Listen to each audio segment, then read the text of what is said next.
आपण पाहत आहात युवा शक्ती न्यूज, आवाज आपल्या हक्काचा। ये किसी को जिताने के लिए आए थे, ये अपने मकसद में कामयाब हो गए, इतने करोड़ में डील हो गई, इतना पैसे का लेन देन हो गया। नहीं होता था, सोचिए आप। उसके बावजूद भी हम उतरे मैदान में, और यही दीवानों की फौज थी, यही दीवाने थे जिनके अंदर एक जज्बा था, एक जोश था कि नहीं, इस बार मैंने पिछले कई सालों से अहले गैरों के लिए काम किया है, अब इम्तियाज जलील मेरा भाई है, अब उसके लिए पूरी ताकत लगा दूंगा मैं।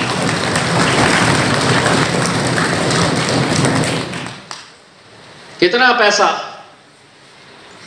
बिल्कुल सही बोले अखिल भाई ने, कुछ नहीं था, कुछ नहीं था, लेकिन मुझे मालूम है कि आप लोगों के अंदर एक जिद थी, और वो जिद ये थी कि इस बार के नतीजे जब आएंगे तो इंशाल्लाह हम भी जश्न मनाएंगे। चुनकर भेजा दिल्ली, लेकिन कभी आवाज सुनाई नहीं दी। ये हमारे लिए फख्र की बात है कि आज हमारी इस महफिल के अंदर कितने हमारे हिंदू भाई भी आज इस महफिल के अंदर है, तो वो इस वजह से कि हमने इंसानियत के लिए काम किया है, हमने जात के लिए, धर्म के लिए काम नहीं किया। आज मुझे मालूम है कि 2024 कुछ ही महीने बचे हुए हैं और पूरी ताकतें लगी हुई है, पूरी ताकतें लगी हुई है कि यहां पर 2019 में जो हुआ वो 2024 में दोहराया नहीं जाना चाहिए। और मैं उनको आज ये कहता हूं कि 2019 में जितना बड़ा जश्न हुआ था उससे बड़ा जश्न 2024 में।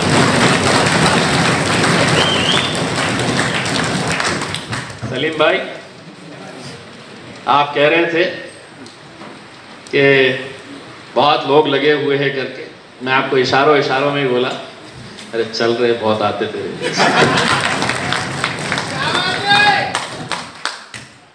तकलीफ उन्हें इसी बात की है कि है दो ही, लेकिन वहां नाक में दम करके रखे। दो के जिस दिन 5 हो जाएंगे, 7 हो जाएंगे, 9 हो जाएंगे, 10 हो जाएंगे, टकले हो जाएंगे, और वो पतंग का इंसिडेंट रहेगा, पतंग ही उड़ेगा।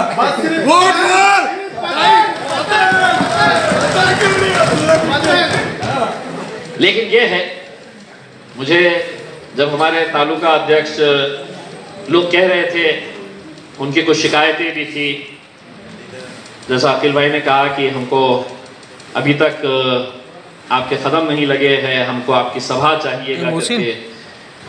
किसी ने कहा कि हमारी मेडिकल टीम जो है वो नहीं वो करते हैं।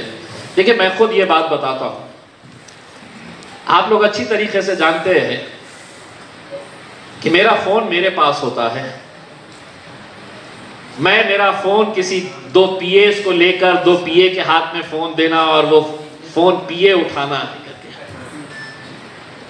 मैं आपका फ़ोन अगर आया तो आपका फ़ोन मैं खुद उठाता हूं। अब उसमें यह हो सकता है कि कुछ फोन रह जाते होंगे, अब जैसा मेरा फोन वहां पर है, अगर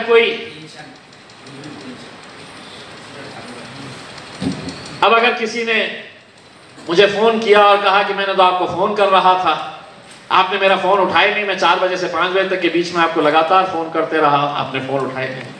यही चीज समीर साजिद के साथ के ताल्लुक से हो सकती है।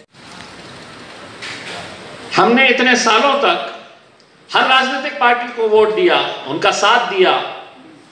मजलिस तो पहली मर्तबा 2014 के अंदर आई, तो हम किसको वोट देते थे? वही सियासी पार्टियों को जिन्होंने हमेशा आपको ये कहा था कि हम आपके सुख दुख के अंदर खड़े रहेंगे, आपका साथ देंगे, लेकिन ये सिर्फ जुमले निकलते थे। जब वक्त आता था, जब जरूरत पड़ती थी, तो सब मुंह फेर लेते थे। 2014 के अंदर अल्हम्दुलिल्लाह आप लोगों की वो दीवानगी, वो जुनून, वो जोश, वो जज्बा था जिसने एक ऐसे मोजेजे को जन्म दिया था कि लोगों को यकीन नहीं होता था कि औरंगाबाद जैसे शहर से, जिसकी पहचान यह हो चुकी थी कि यहां पर हर छोटी छोटी बात के ऊपर दंगे होते हैं, जाति धर्म के नाम के ऊपर समाज के बीच में दरारें पैदा होती है, दीवारें तैयार खड़ी हो जाती है, वहां से एक एमआईएम का एमएलए चुनकर आ जाता है।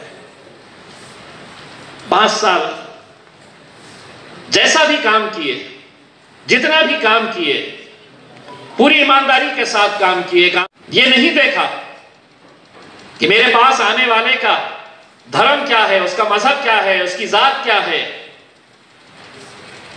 हर एक जो आया, जितना मुझसे बन सका मैंने काम किया। और फिर जब 5 साल के बाद दोबारा मौका आया तो इससे ज्यादा इल्जाम 2019 के अंदर लगाए गए। हमारे अपने बड़े बड़े कौम के बड़े बड़े अपने आप को सियासतदान कहने वाले लोग, बड़े बड़े कि सियासत हमसे सीखो, हमसे ज्यादा सियासत कौन जानता है, कहते थे कि कैसे मुमकिन होता है 38-40 साल पहले आखिरी एक मुस्लिम एमपी यहां से चुनकर आता है, तकरीबन 40 साल पहले। इन 40 सालों के अंदर ऐसा क्या हुआ? इन 40 सालों के अंदर यही हुआ कि जो लोग मुझ पर उंगलियां उठाते थे, मुझ पर इल्जाम लगाते थे कि नहीं ये जीतने के लिए नहीं जिताने के लिए आया था, उन्होंने इस पूरी कौम को एक गुलाम बनाकर रख दिया था कि नहीं, तुम्हारा काम से वोट देने का है, तुम जिंदगी भर जीत के आ नहीं सकते हैं, तो क्यों मेहनत कर रहे हो, क्यों कोशिश कर रहे हो? तुम्हारा काम तो बस इन्हें वोट देना है। नेता कोई और होता था और हम लगे हुए हैं। कभी किसी ने यह कोशिश भी नहीं की कि हम अपना सांसद, अपना खासदार, अपना मेंबर ऑफ पार्लियामेंट हम भी चुनकर ला सकते हैं। हमने कहा कि नहीं, ये कोशिश हम जरूर करेंगे।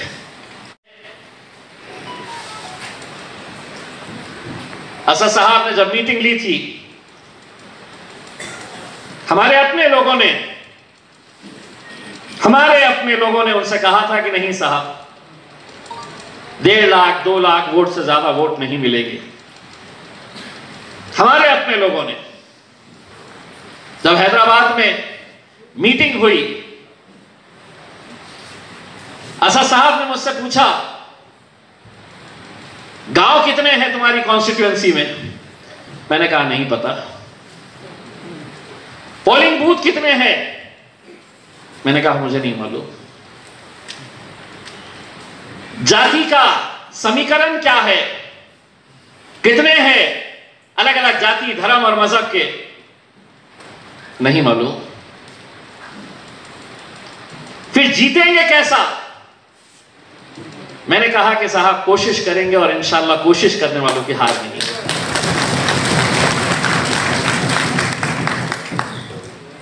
अगर हम उस वक्त कोशिश नहीं करते, अगर हम उन लोगों के सिर्फ इस वजह से हम पीछे हट जाते कि कोई मुझ पर उंगली उठा रहा है, आप सोचिए, आप तसव्वुर करिए, अपने आप को यह समझिए कि आप इम्तियाज जलील हैं।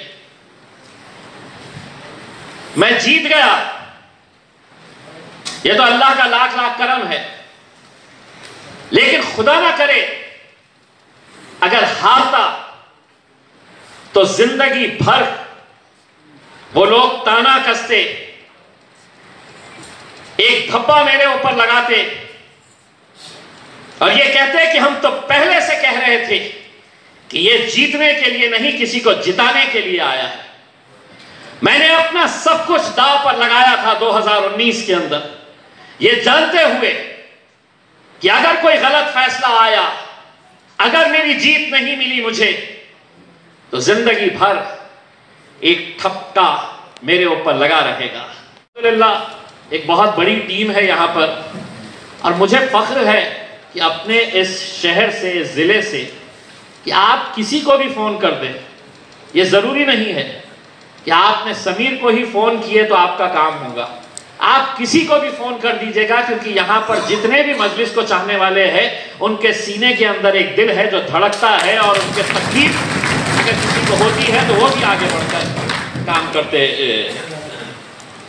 मैंने आप लोगों को मालूम होगा कि अब ये जो आज हम लोगों ने यहाँ पे कार्यकर्ता मेड़ावा ऑर्गेनाइज किया है, एक तो मकसद ये था कि आप लोगों के साथ गुफ्तगू करूं, आप लोगों से मुलाकात करूं, आप लोगों के साथ कुछ वक्त बिताऊं। उसके बावजूद भी मैं ये कहता हूं कि देखिए, हमारे और आपके हाथ में क्या है, हम लोग क्या है, हम लोग क्या कर सकते हैं। हम लोग ईमानदारी के साथ मेहनत कर सकते हैं। उस वक्त 2014 में, 2019 में और 2024 के लिए भी मैं वही बात दोहरा रहा हूं जो पिछले 2 मरतबा दोहराया था कि अगर इम्तियाज जलील की नीयत साफ होगी तो अल्लाह उसके लिए रास्ते जरूर बनाएगा।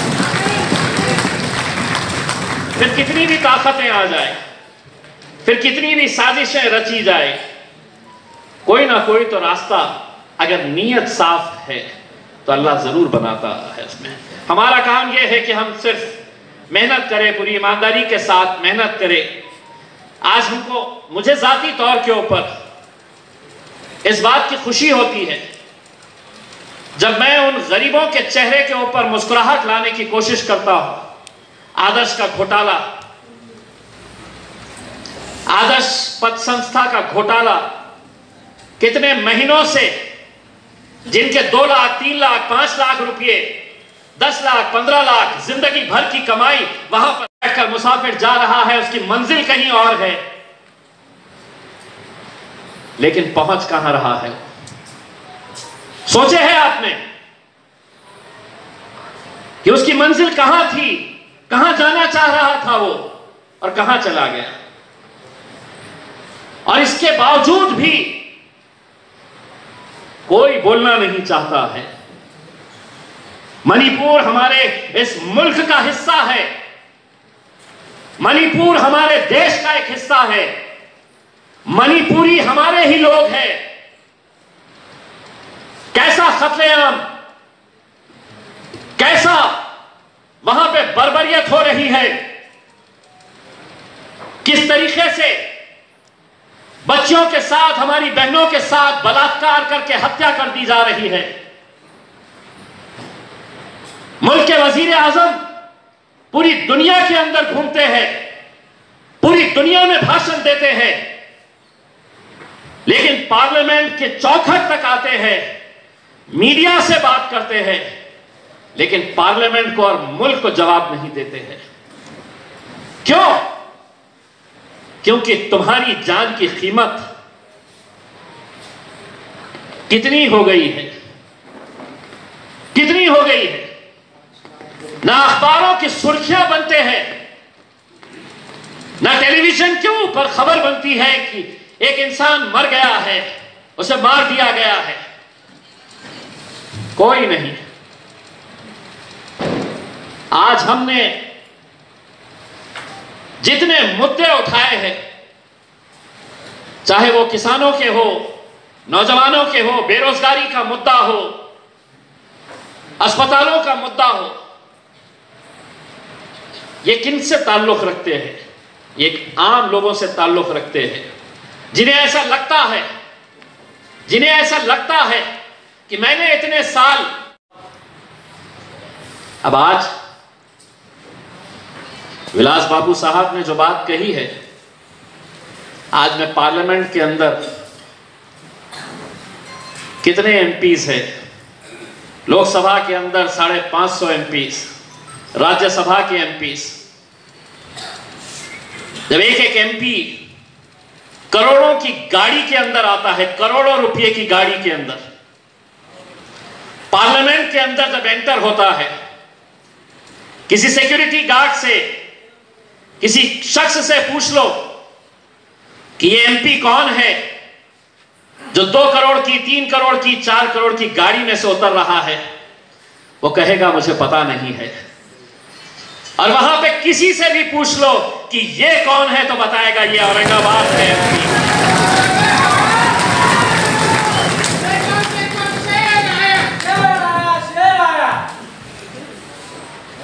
ये क्यों हुआ है, कैसे मुमकिन हुआ है? इन 9.5 सालों के अंदर कोई एक मुद्दा बताना कि जिसके लिए हमने इंसानियत से हटकर सिर्फ जाति, धर्म का, मजहब का। हाँ, इम्तियाज जलील जब मेरे शहर का नाम बदल रहा, मैंने आंदोलन किया, 21 दिन चलाए, क्योंकि मेरी सोच यह है कि 400 साल पहले क्या हुआ था, सही था, गलत था। आज लेकिन 400-500 साल पहले इतिहास के अंदर क्या हुआ है, उसको मुद्दा बनाकर सिर्फ समाज के बीच में दरारें पैदा करने का जो काम किया जा रहा है। आज किस दौर से हम गुजर रहे हैं, किस दौर से हम गुजर रहे हैं, किसी को कोई पता नहीं है। दूसरे कामों के ऊपर जो पैसा खर्च कर रहे हैं वो कम कर दो, लेकिन सबसे ज्यादा प्राथमिकता, सबसे ज्यादा पैसा अगर किसी को देना है तो इन बच्चों के स्कूलों के ऊपर पैसा खर्च करो। अगर सुने तो ठीक, नहीं सुने तो समीर भाई यलगार की तैयारी करो।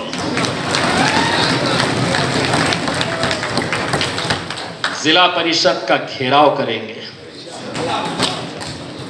जिला परिषद के अंदर इतना हंगामा करेंगे कि बाकी कोई हमें, 1 साल सड़क नहीं बनेगी चलेगा, 1 साल कोई नदी नाला पुल नहीं बनेगा तो चलेगा, 1 साल कोई सभागृह नहीं बनेगा तो चलेगा, लेकिन ये स्कूल के ऊपर पतरे हटाए जाए और वहां पर पक्की दीवारें बनाई जाए, बैठने का अच्छा प्रबंध किया जाए। अगर मेरी बात उन तक पहुंच जाए, शराफत से मान जाओ, इम्तियाज जलील जब टेढ़ा होता है तो बहुत टेढ़ा हो जाता है। ये लड़ाई जारी रहेगी, आप लोग अपनी मेहनत करते रहिएगा। और जैसा मैंने आपको बताया है कि अगर इम्तियाज जलील की किस्मत के अंदर अगर जीत लिखी होगी, अगर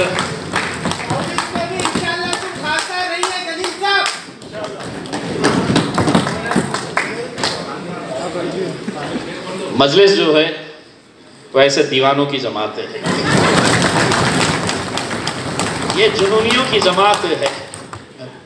हमारे जेब में कुछ हो ना हो, अभी तो आमदारों के पास बेहिसाब पैसा आया हुआ है, बेहिसाब पैसा आया हुआ है, जो जा रहा लेके आ रहा वहां से।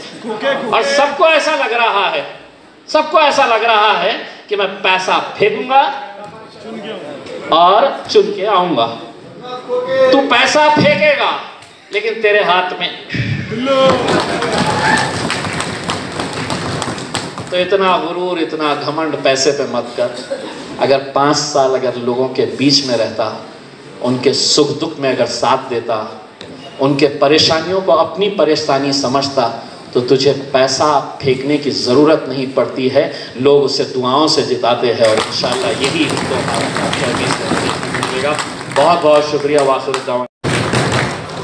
400 बेड का हॉस्पिटल और इम्तियाज जलील, उसके बाद सरकार को यह लेटर लिखता है, मुख्यमंत्री को यह लेटर लिखता है कि अब उस अस्पताल का नाम तुम गोपीनाथ मुंडे साहब के नाम के ऊपर रखो। कल हम रहे ना रहे, लेकिन सालों साल जब कोई गरीब आदमी उस अस्पताल के अंदर जाएगा तो उसे यह बात का एहसास रहेगा कि यह अस्पताल यहां पर आया तो हमारे पास एक खासदार हुआ करता था जिसका नाम इम्तियाज जलील है, उसने यह अस्पताल दिया। दूसरा PIL मैंने हाईकोर्ट के अंदर डाला तो जितने अस्पतालों के अंदर वैकेंसीज है, डॉक्टरों की कमी, नर्सेस की कमी, कुंजखेड़ा या करंजखेड़ा कहां का है वो, कुंजखेड़ा। मैं जब कुंजखेड़ा के अंदर एक कार्यक्रम के लिए गया, बड़ी बिल्डिंग तैयार, सरपंच साहब ने बताया कि साहब इतने सालों से बिल्डिंग बनकर पड़ी है, लॉक है, लेकिन डॉक्टर्स नहीं है, नर्सेस नहीं है, अस्पताल के अंदर कुछ भी नहीं है। मैं वकील नहीं हूं, पेशे से वकील नहीं हूं मैं, लेकिन अदालत के अंदर मैंने जब PIL फाइल किया तो मैंने अदालत को यह कहा कि मैं इस PIL के लिए किसी वकील को अपॉइंट नहीं करूंगा, मैं खुद वकील बनकर वहां पर खड़ा रहूंगा। ऐसा आसान नहीं होता है। दूसरा मुद्दा जो मैं आप लोगों की मदद से पूरे जिले के अंदर लेकर जाना चाहता हूं, और आप लोगों की पूरी ताकत, पूरी मदद चाहिए, क्योंकि अगर ये काम करने में हम कामयाब हो गए तो इतनी दुआएं मिलेगी हमें, इतना आशीर्वाद मिलेगा लोगों का। हमारे जिले के अंदर कई सारे ऐसे स्कूल्स हैं, कई सारे, कि जहां पर बच्चे जो पढ़ते हैं वहां पर ऐसी छत नहीं है, ना पंखे हैं, टीन के शेड के नीचे स्कूल चलाए जा रहे हैं, जिला परिषद के स्कूल। करोड़ों रुपए का बजट आ रहा है, कहां जा रहा है पता नहीं है। मैंने पिछले DPDC मीटिंग के अंदर खूब हंगामा किया और मैंने कहा कि मुझे बताओ, एक सर्वे करके मुझे बताओ कि मेरे जिले के अंदर कितने ऐसे स्कूल्स हैं, कितने ऐसे क्लासरूम्स हैं कि जो टीन के शेड के नीचे बच्चे पढ़ते हैं। तपती धूप के अंदर 40, 42, 44 डिग्री टेम्परेचर जब हो जाता है तो ये बच्चे और बच्चियां उस टीन के शेड के नीचे कैसा पढ़ते हैं, कैसा बैठते हैं घंटों, कभी हमने तस्वर किया है? अभी कुछ दिन पहले मैं गया तो एक नए किस्म का फैन देखा, ऐसा था फैन लटका हुआ। मैं बोला चालू करो तो वो ढूंढने लगा पूरे क्लासरूम में कि बटन कहां है, कहते बटन। ऐसा था फैन, मेरे पास फोटो है उसकी।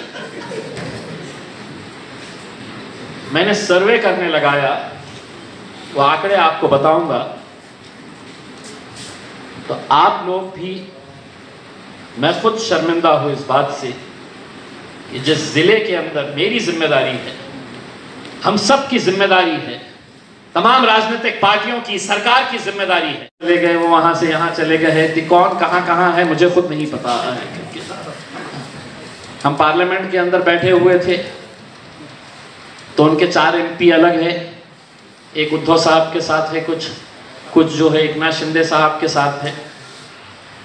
तो सेंट्रल हॉल के अंदर जब बैठते तो सब एक साथ बैठते हैं, तो सब आपस में बात कर ले रहे थे कि अपन पुनः कशा निवडून येणार आहे करके। तो 4 एक तरफ वाले थे और एक जो है वो इत्तेफाक से वहां पे चाय पीने के लिए आके बैठा। तो बोला मी तुमच्या सोबत थोड़ी आहे, तुम्हें अलग कैसा लगा धरो, तो मैं तुम्हारे साथ थोड़ी हूँ, बोले मैं अलग हूँ करके। तो अब ये हालत है। मेरा सिर्फ यही कहना है कि जो मेहनत करना है हम लोग मेहनत करते रहेंगे। अभी जो आदर्श का एक मुद्दा हमने उठाया है, वो मुद्दे को इंशाल्लाह मैं पूरे एंड तक लेकर जाऊंगा, और जहां जहां पर भी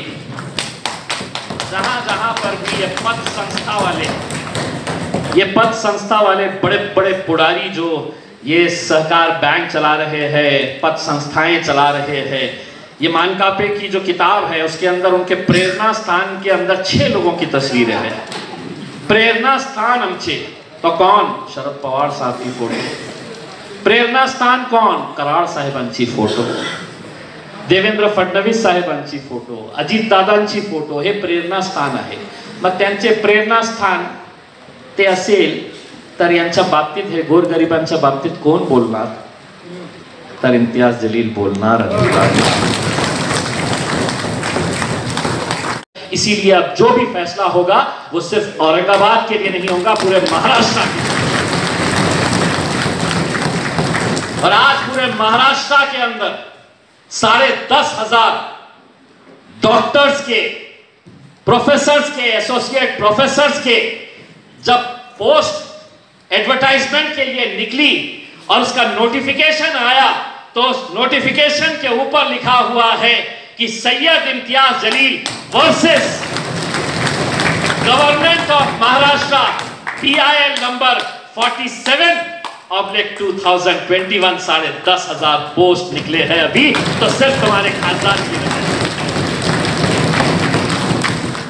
और अभी 1 महीना पहले तीसरा एक PIL जो कामगारों के ताल्लुक से है, जिन कामगारों को कॉन्ट्रैक्ट बेसिस के ऊपर लिया जा रहा है, कोई PF नहीं, ठेकेदार अपने मर्जी के हिसाब से पगार देना है देगा, नहीं देना है अगले महीने आ, बहुत ज्यादा मस्ती चढ़ी तो कल से मत आ। यही काम हर गवर्नमेंट डिपार्टमेंट के अंदर हो रहा है। 1 साल लगातार उसके लिए मैंने पूरे गवर्नमेंट डिपार्टमेंट से जानकारी हासिल की है। वो PIL, तीसरा PIL फाइल किया हूं। अगली हियरिंग अगले हफ्ते होने वाली है।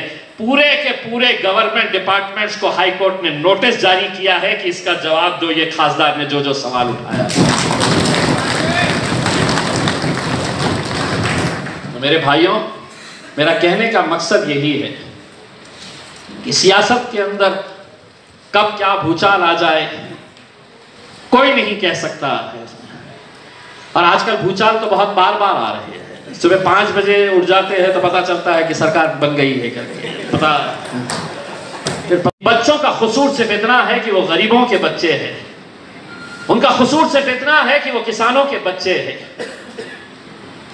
वो मजदूरों के बच्चे हैं। तो क्या उन्हें अच्छा पढ़ने का इख्तियार नहीं है? क्या उन्हें अच्छी सुविधा मिलना नहीं चाहिए? मेरे पास ये रिपोर्ट आई है, सिर्फ एक जिले की बात कर रहा हूं। पत्राचा 3च्या वर्ग खोल्या असलेल्या शाळा पूरे जिले के अंदर कितने हैं? तो 832। 832, जिसके अंदर औरंगाबाद में 137, कन्नड़ में, कहां है कन्नड़, 135, खुलदाबाद के अंदर 31, गंगापुर राहुल भाई 124, पैठन 131, फुलंब्री 59, वैजापुर अखिल भाई 147, सिल्लोड 38, सोएगांव 20, 30, 832 ऐसे स्कूल है। और क्लासरूम्स कितने हैं जहां पर टीन के शेड है? तो क्लासरूम्स की संख्या है 3,335।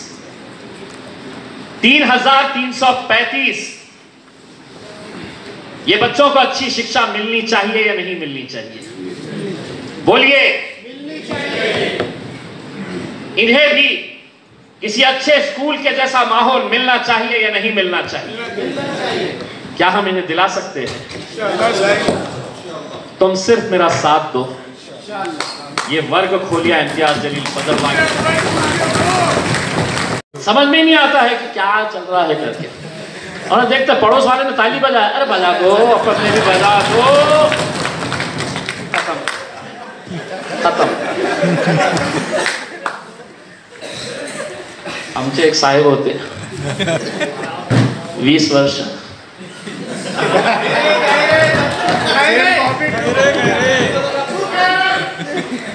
अरे एकदा तरी काहीतरी। मैं इसीलिए लोगों से ये कहता हूं, राहुल भाई, मैं लोगों से ये नहीं कहता हूं कि हर इंसान ने मेरे पीछे आना चाहिए या मुझे ही साथ देना चाहिए, लेकिन इस राजनीति को अगर बदलना है तो कहीं ना कहीं हमें ये देखना होगा। और मैं लोगों से खुलकर ये कहता हूं, अगर तुम्हें इम्तियाज जलील पसंद नहीं है तो मुझे वोट मत दो, लेकिन अगर दिल्ली के पार्लियामेंट में किसी को भेजना है तो किसी पढ़े लिखे इंसान को भेजो, चाहे वो किसी भी पार्टी से आता हो, चाहे वो उसकी कोई भी जात हो, कोई भी धर्म हो। जब तक हम अच्छे इंसानों को नहीं भेजेंगे नहीं तो हो क्या रहा है, काम कुछ करो मत करो, यहां पे आके हिंदू मुस्लिम करो और चलाते रहो अपनी दुकान, यही काम होता आ रहा था। आज कितने मुद्दे हम उठा रहे हैं। मैंने अदालत के अंदर, और मैं समझता हूं या आप लोगों को मैं बताना जरूरी समझता हूं, कहीं ना कहीं आप लोग भी अपने गांव के अंदर आणि काका ऐका मी काय बोलतो, 3 जनहित याचिका मी आतापर्यंत फाईल केलेली आहे हायकोर्टमध्ये। पहिली जनहित याचिका पब्लिक इंटरेस्ट लिटिगेशन कसल्या संदर्भात होती कि ये है कि मुझे उनसे क्या मिलने वाला है, मुझे उनसे क्या मिलने वाला है। कभी ऐसा सोचे आपने, कभी किसी के मन में यह सवाल आया होगा 2019 के अंदर भी कि एमपी का इलेक्शन जीतना कैसे मुमकिन हो सकता है? तो मुमकिन हो सकता है इन बेकसूर, इन गरीब, इन मजलूम लोगों की दुआएं अगर किसी को मिलती है तो दुनिया की कोई ताकत उसे हरा नहीं सकती। यही दुआओं के लिए आज हमें काम करने की जरूरत है। भूल जाओ अपने अपने गांव के अंदर। आज नासिर पटेल साहब शेगांव के विलास बापू को चुनकर लेकर आए हैं, लेकिन उनके ही गांव के अंदर अगर कोई जाति का विवाद हो जाता है, दोनों हाथ में हाथ डालकर सड़क के ऊपर घूमो और कहो कि ऐसी ताकतें जो आज समाजों के बीच में जो जाति धर्म को लेकर आ रही है कि नासिर और विलास दोनों हाथ में हाथ डालकर भाईचारगी का पैगाम देने के लिए रास्ते के ऊपर उतरो। कोई नहीं है हमारा साथ देने वाला, कोई नहीं है, न सरकार हमारी है, न प्रशासन हमारा है, न पुलिस हमारी है। आप देख रहे हैं हर रोज कैसे जुल्म सितम सहे जा रहे हैं, बर्दाश्त करना पड़ रहा है। और मैं तो आपको साफ कह रहा हूं, 2024 के अंदर अगर ये हुकूमत दोबारा अगर आ जाती है तो शायद उसके बाद इलेक्शन करवाएंगे भी या नहीं करवाएंगे पता नहीं है। इस मुल्क के अंदर वो डॉक्टर बाबा साहब अंबेडकर का संविधान रहेगा या नहीं रहेगा। इस मुल्क के अंदर अखिल कुरैशी के सर के ऊपर टोपी रहेगी या नहीं रहेगी। वो दाढ़ी लगा सकेगा या नहीं लगा सकेगा। कई सारे ऐसे सबों को खुद ढूंढने की जरूरत है। इलेक्शन आएगा तो बहुत पैसा भी आएगा, बहुत पैसा आएगा, क्योंकि अब तो हालात ऐसे हो गए हैं कि कौन कहां जाने वाला है, कौन किसके साथ इलेक्शन लड़ने वाला है, कौन नहीं लड़ने वाला है, किसी को कुछ नहीं पता है। आज यहां पर है तो कल वहां पर, रात हुए हुए तक किसी और तीसरी जगह के ऊपर। इसलिए मैंने तो मुख्यमंत्री साहब को ये लिखा था कि हमारे 2 आमदार हैं, अगर विरोधी पक्ष नेता अगर सही मानों में किसी को देना है तो हमको दो, हम किसी के साथ नहीं गए। बाकी तो जो है कभी इसके साथ कभी उसके साथ, कभी सरकार से बना लो करके, हम कहीं नहीं गए और इंशाल्लाह कहीं नहीं जाएंगे। पूरी ताकत के साथ जितने हैं उतने लड़ते रहेंगे उसमें। और ये नहीं सोचना कि आंकड़े क्या मायने रखते हैं करके, क्या कर लेंगे, कितने आएंगे, अरे क्या कर लेंगे, क्या हो जाएगा अगर 1-2 जीत भी गया तो। मैं पार्लियामेंट में जब जाता हूं ना, जिस दिन असद साहब बोलने वाले रहते हैं, भाजपा का कट्टर सांसद क्यों ना हो, भाजपा का कट्टर खासदार क्यों ना हो, धीरे से आके पूछता कितने बजे बोलने वाले हैं।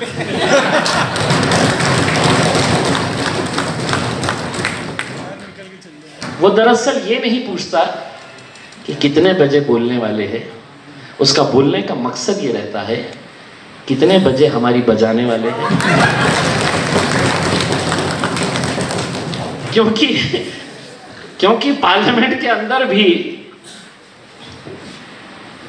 आधे से ज्यादा तो वो है कि जिनको समझ में नहीं आता है कि क्या चल रहा है करके। Subscribe now and press the bell icon. Never miss an update.